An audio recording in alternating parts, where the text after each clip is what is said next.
So let's start with a simple question. Do you want companies to have more of your data? Don't answer it, keep it in your head. We'll come back to it later on. Everyone in this room, among other things, is a consumer. And I think we've gotten way too used to a really lopsided transaction. We give companies a lot of our data, or rather, they kind of take it. A lot of the times we don't even know what they're doing or that they're even taking it. And what do we get in return? Well, maybe we get some stuff, but it's hard to quantify, and companies certainly aren't great at talking to us about that. So one of the few ways that companies talk about this exchange of data for value is in the context of advertising. It seems like that's all they've really figured out how to talk about. I don't think consumers are really that excited about more relevant ads. Are you guys? So this is the only thing they'll ever say, right? We want to serve you more relevant ads. Well, if you're a company and that's your only value proposition, I think you're really in for it. Because I think that data literacy among the wider population is on the rise. And if you're a company, you're going to need to find better ways of both providing and talking about the exchange of value that you give to customers for their data. You're also going to need to figure out how to talk about that. So provide it and talk about it. This is one definition of data literacy. I really like it. It's from a group of UK professors. And although I like it, I think it doesn't go quite far enough. It's not as holistic as I'd like to be. So we'll revise this in a little bit. Let's backtrack a little bit. Why do we value literacy, the ability to read and write, basic literacy? Well, we place importance on it as a society because we share certain beliefs about the written word. That it's ubiquitous, which is true. Ever since Gutenberg invented his printing press, the value of being able to read has gone up exponentially. And we also know that words are just ink on paper unless you are able to interpret them. So these two ideas are at the core of why we value literacy. They amount to a bigger idea, and it's that literacy empowers us to take advantage of an incredibly abundant resource and convert it into value. So all this can be said of data as well, from my perspective. Data is everywhere, obviously. You guys know that more than anyone else. There's more of it every day. And we get value from it pretty much only when we analyze it. Otherwise, it's really just digits. So in the same way that being able to read and write empowers individuals and society, being data literate empowers us to take advantage of this abundant resource, data, and convert it into value for ourselves and for society. That's why I think that data is the new written word. It's affecting every conceivable realm out there. Of course, business, that's what we're talking about today, but government, public affairs, medicine, economics, education especially. And I think it has the chance of having a similarly, if not greater, positive effect on the world, helping us understand the world and improve it. But first, as a society, and especially as business people, we have to embrace the fact that the world is getting more data literate, and in fact, we have to work to accelerate that. I really like this quote because it brings it down to the individual level. At a global scale, I think we can all agree that it's probably better if data literacy is on the rise. But once that rises and it becomes more valuable, people that don't possess it are going to be left out. And while we're talking about this, let's just remember that. So data literacy, from my perspective, starts with awareness. To be data aware is to first understand that data exists in the wild, as it were, that it's out there, that we omit it. And there's the curse of knowledge in this room, I'm sure, but it's easy to forget that there are people that don't even know what data is. And they don't know data when they see it. And these are the people that we most need to affect with data literacy.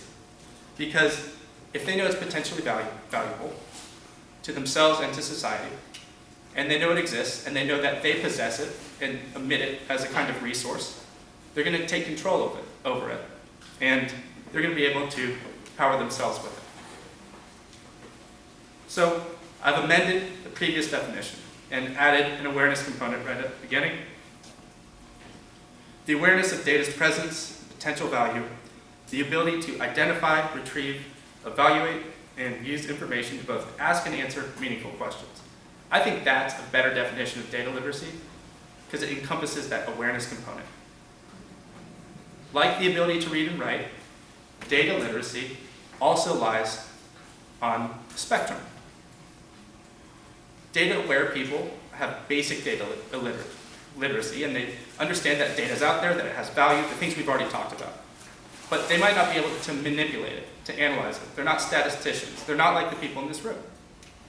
And so there's always been this huge disparity between people and businesses in terms of their grasp of data. And that has advantaged businesses over individuals in three main ways. First, it's allowed them to rely on the suppression of information that doesn't reflect well upon them. Second, it's made them able to rely on you being ignorant of alternatives to their product if their competitors can't pay for the same advertising to reach you. The only other way that information is going to reach you is word of mouth. And finally, businesses have historically used way more data about consumers and from consumers than consumers even fathom. And if a business is essentially exploiting a resource that you create, and you don't know about it, you have no way to change that deal, to amend the rules, to go to the bargaining table with them. And I think that's essentially unfair. But these gaps are closing. It's a whole other lecture, but obviously social media and the web are a huge part of that. I don't think they'll ever completely go away. And I also don't think that businesses should really fear the spread of data literacy, because it brings to the table a whole new array of opportunities. So you've all heard of ROI, return on investment. I think it's time for businesses to start thinking about the ROD, the return on data, that they provide to their customers. They want a better return as they become data literate. They want to know what they're getting, what it's worth, and why they should provide you with something that's valuable to you, their data. They'll abandon your competitors if you give them that, and they don't. Basic economics. So remember the question I asked at the beginning. I think someone that's data literate is actually going to break it down into several questions. Of course, they're going to ask which companies we're talking about, which companies want my data, what data we're talking about, do I consider it private, personal, is it easy for me to supply, can they take it kind of passively from me, is there an API I can use, what are the risks involved, is it identifiable back to me? And, of course, what's the return on that data?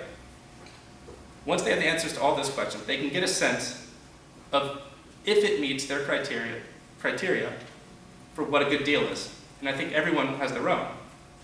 As you become more data literate, that list becomes more specific. So, data literate consumers are able to make better choices. And they're going to need more data from businesses in order to inform those choices. Imagine that you're trying to reach green, eco-friendly consumers. Your competitor says nothing about this. They don't release any data about it.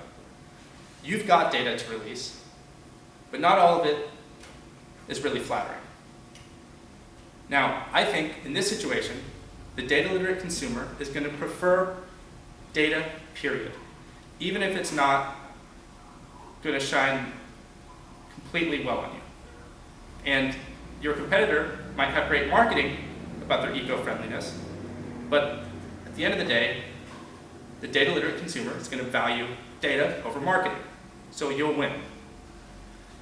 We had this issue a lot coming from my background at Bazaar Voice, where we power most of the web's ratings and reviews. And the question, I don't care who we're talking to, what size of company, what type of company, the question always comes out, what do we do about negative reviews? What we found was actually that consumers don't trust complete 5-star ratings. If you've got a certain amount of ratings, and they're all 5 stars, they're going to think something's up, that you're astroturfing. And we found that people are much more likely to purchase and trust those reviews if there's a healthy mix. It's somewhere around 4.5, that's the ideal. I think the same is true of whatever data you're trying to influence people with. They'll trust it if it's not a completely clean page, and if it's not making you look perfect. I think they appreciate and anticipate some flaws. So I think that earned data is better data because it's more predictive, it's more actionable.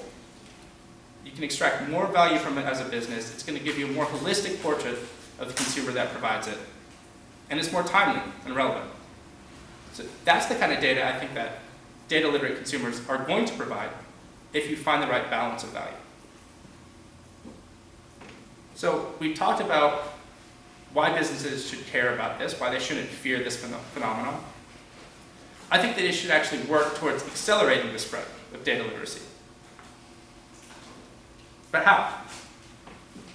Well, businesses are a lot better at answering the what and the how questions than they are the why. In other words, I can talk to you, the consumer, about what I'm looking at, how I'm getting it. They're not very good at expressing the why. But why should you give me that stuff?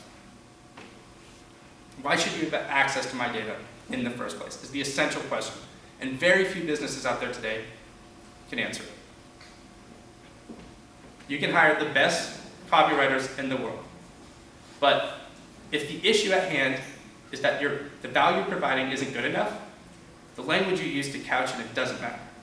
And data literate consumers, again, are less susceptible to marketing messages, and they're going to look at the plain facts of the bargain you're offering. Here's a good example, I think. It's one of the few companies that is approaching the right way to do it, and it's intuitive. Notice they talk about what they won't do explicitly. They make commitments several times throughout the page. They talk about the kind of people that are going to be accessing your data. They talk about what they're going to give you in return. And elsewhere on the page, they give you the ability to opt out of various data collection schemes. So that's approaching what I think companies should be doing. It's not quite there yet, though. And if I were an Intuit customer, I'd probably want to give them more of my data if I believed that value proposition. So the best way to start educating consumers is to make it participatory. Make the process of data collection more participatory. And one way you can do that is pretty common now. Let them correct their reflection. In other words, show them what data you have and ask them to correct inaccuracies. I think, of course, the data you get is going to be better once they do so. It's more accurate. But at the same time, this is a trust-building exercise, probably more than anything else. You're reaching out to them. You're telling them, you've got options here. This is what we're doing with your data. And ultimately, you can even opt out of it. But if they feel like they're a part of the process, and if you're conveying the value in an appropriate way, and it's convincing, again, I think you're going to get better data. I think you're going to get more of it. This is what Google's doing in this regard. It's pretty accurate. I am a male. I am between 25 and 34. Those are my interests. I do speak English. But it's not just saying you can adjust these things. You can opt out completely at the bottom there. And I did like that it gives me that option. Now, I don't know how heavily Google's marketing this ability, because if everyone knew they had this option, and if their value proposition is not clear enough, then probably more people would opt out. But it's a good start. Here's another way to design participation into the process. You let consumers choose what they're getting in exchange within a limited range of options. The best analogy is when you're signing up for a credit card online, and if you like travel, you might be looking at an option that gives you more miles. If you're a shopaholic, maybe cashback rewards. We can do something similar here with what consumers get in return for their data. And they might want special offers, loyalty points, enhanced security, whatever it is.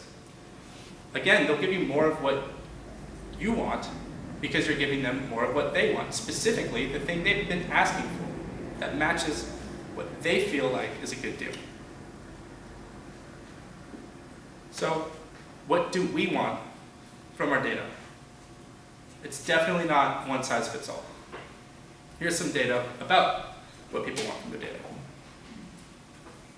They want discounts. Lower income people are going to want cheaper medications. That's one finding. And I was thinking about this a little bit. What's in it for the pharmaceutical industry in this case? Well, even before trials, right, they spend billions of dollars on research. And if they could figure out a way to find the right discount and get the right data, they could actually save a lot of money. So this isn't as absurd as it seems. Of course, people want to be more efficient. If you're higher income, you're going to gravitate towards those kinds of offers that help you do the work that's probably more profitable than someone of lower income. Millennials, that's my generation, they're fine with sharing purchase histories if you're giving them a more personalized experience. And I don't think that's necessarily out of narcissism. That's a whole different debate. But yeah, we want the world to be kind of catered to our interests. We expect it to be now, especially if we are digital natives. And we're willing to provide some of our data in exchange for that. And this one seems like a no-brainer, but it was interesting to see the high percentage here. People want security, especially when their money is involved. And a consumer involved in this type of transaction, this exchange, I don't think is even really thinking about it as I'm giving up some of my data. It's like, please have my data so you can make sure I'm not defrauded. I want to talk about a couple of the people, institutions, entities that I think are helping foster discussion worldwide among ordinary people about data. So first, Texas Tribune, right down the street. Now, the background of the Texas Tribune is pretty interesting. I won't give you much of it because you're locals, but they felt like from the beginning they couldn't find a way to make state-level coverage profitable. And that's why it started out, and still is, a nonprofit organization. But they damn well make it interesting. If you've never been to their site, check it out, because it's online only. They have incredible data viz, and they've externalized databases of documents that are previously only in print form. And that's pretty incredible. They're giving people a real resource. Alex Howard, he's with O'Reilly Media, studies the intersection of technology and government, specializes in open data. What I really like about him is he doesn't get hypnotized by flashy new website launches like data.gov. He's always going after what the substance is. How does this help citizens? And let's not be fooled by a press conference. And I cannot say the same for a lot of his peers that are covering the same exact topics. So follow him, read his stuff if you're not already, definitely. This one may be my favorite, Federico Zanier. he actually started collecting his own data, analyzing himself, doing data viz on his own data. And he decided he wanted to see what it was worth. Essentially, he put it on Kickstarter, and you could buy a day of his life, a snapshot, a bunch of different data sets, depending on at what level you contributed. And this included geolocation data, has really cool kind of visual trails of where he was going in New York. He's an ITP student at NYU. So if you know anything about ITP, you're probably not surprised this guy's doing this. He's also was giving browser histories. And he was allowing an automated program to take a screenshot every 30 minutes, no matter what he was doing. He had no control over it. And you can get that too. It's basically a data dump of his life. And you're buying a specific chunk of it, depending on what time period you want. I'm never going to get her last name right. It sounds Polish. And Wosicki. She's the CEO of 23andMe.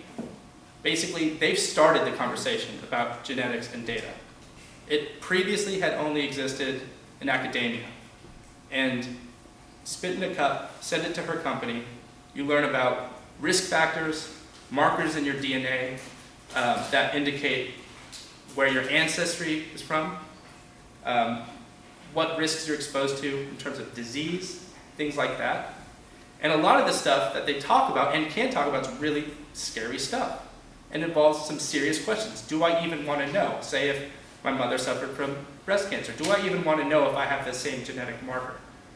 So not only is this opening up a can of amazing philosophical and personal questions, those have spilled over into the public sphere. And I think people are starting to realize that DNA is really just encoded data about who we are, and that it should be probably private. But if we find providers like 23andMe that can give us value in exchange for that ultimately private information, we're going to go with them. And I still know people that would never give any of their DNA information to anyone, even though, of course, everywhere they walk, they're leaving some of it behind. But I also know people that are thrilled by this, and they're not academics, and they're not particularly data literate. They just like the idea that someone could give them this information that doctors aren't especially good at right now, and speak to them about probabilities and things that really matter to people. She's the keynote at South by in 2014, by the way.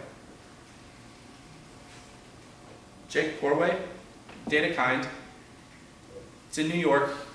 It's an organization that educates nonprofits about data. And not only do they raise data literacy internally within those organizations, but they actually kind of have on-site data scientists working pro bono with these organizations. And there's a lot of literature about this, but historically, nonprofits have been pretty not okay with having people open their books and look at their data. Some of that is because I think intuitively they know they're not that effective, or maybe they have a bias against that kind of work, thinking that, well, they'll never understand. You say a lot of the same things in teaching and public education debates out there. This guy doesn't care about the debates. He says, we'll show you how we can improve your organization. We're going to devote people to you. And it's making a lot of organizations very happy now. So I think this is the first of its kind of solutions that are helping nonprofits become data-oriented in a way that makes sense to them, and ultimately in a way that improves what they do and improves the world. So this is a pretty clear example of how fostering data literacy with people that traditionally don't have it is going to have a clear impact on the world. And then Nike. I'd like to think that I was into quantified self stuff before it was cool. I really wasn't. The first time I ever heard about this stuff was when I found the app on my iPhone, Nike Plus. I had no idea what it did. Went out and bought the shoes, and for the month that I actually ran, I was obsessed about finding out, my times and calories burned and all that stuff, and comparing it to my friends.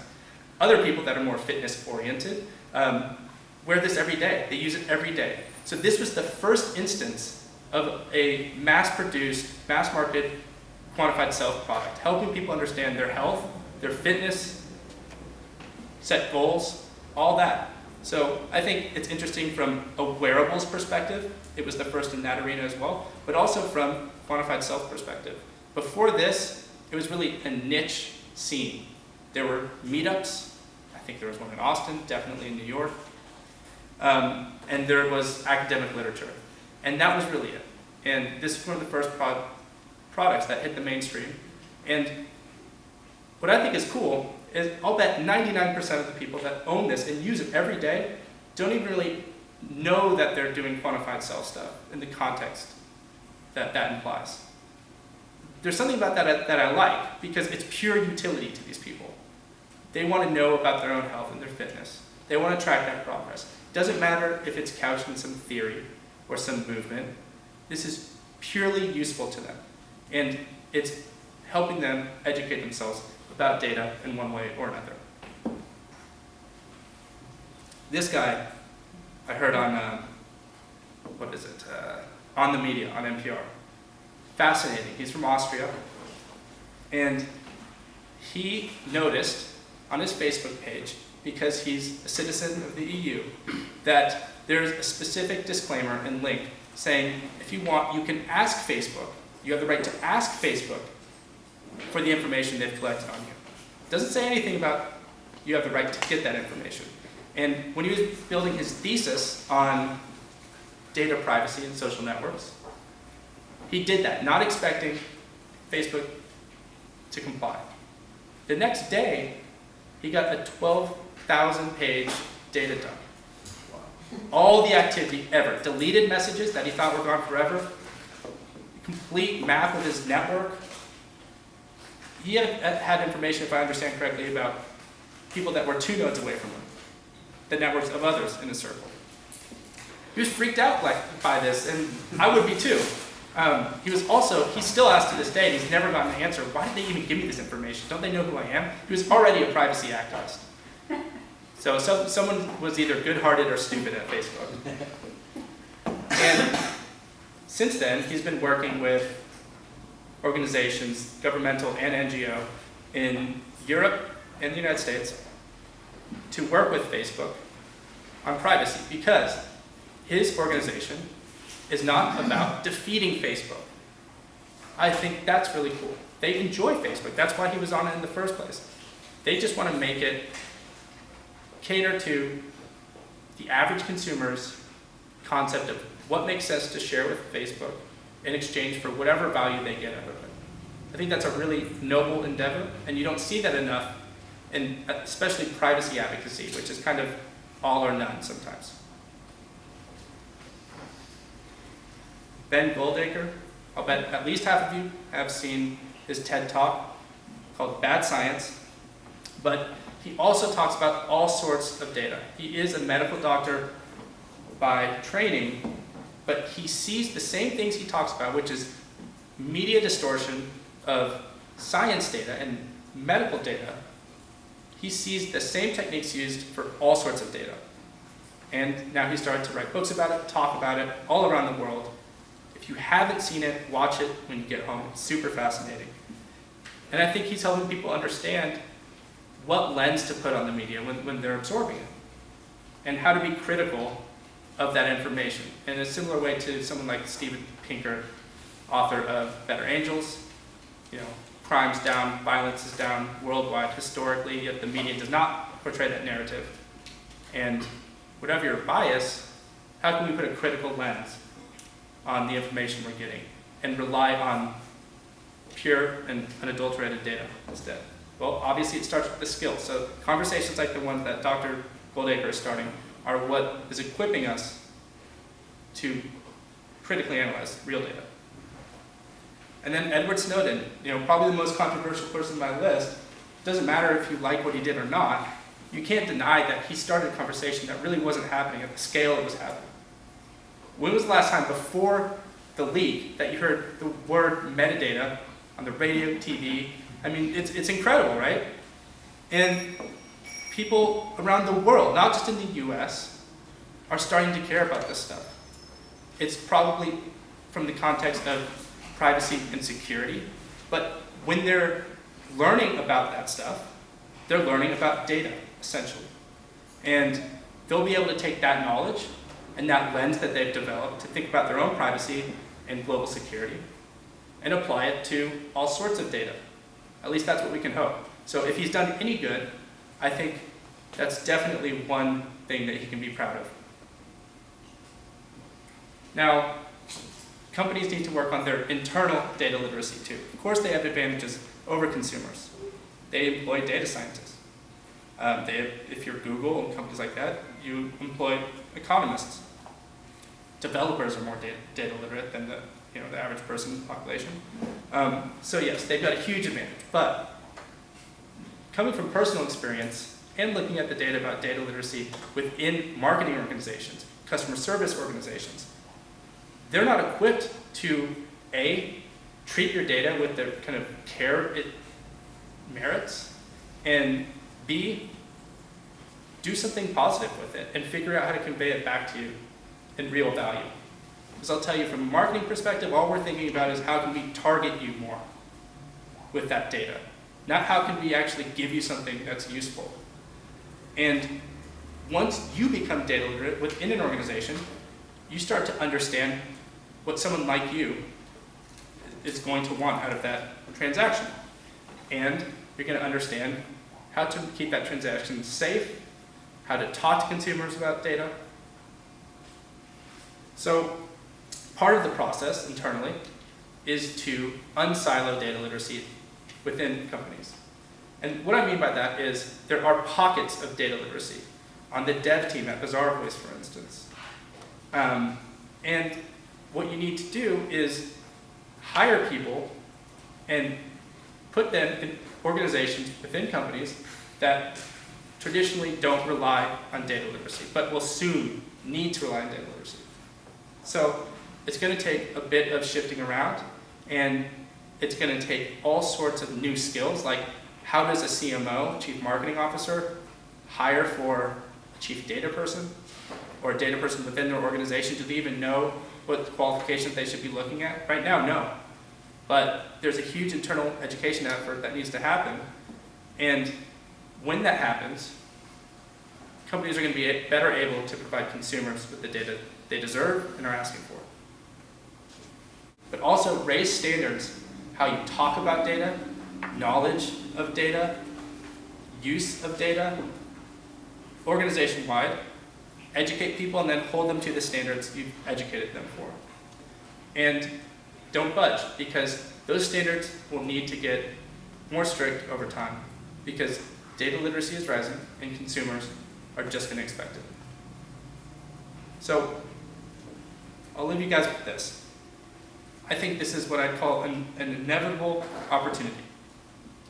It's inevitable that it's happening, and I think the gut reaction of most business people and businesses is going to be one of fear, anxiety. But if you approach it right, and you really see the value on a global, individual, and business level scale of rising data literacy, you'll start to see the opportunities that are out there. You'll start to see things like, my competitors aren't thinking the same way I'm thinking about this, and they're being reactionary, so I want to be proactive. And I think that the opportunities presented with this rise of data literacy among consumers more than makes up for, and in fact exceeds, the risks. So thanks a lot, and we'll open it up to questions, conversation, whatever you want.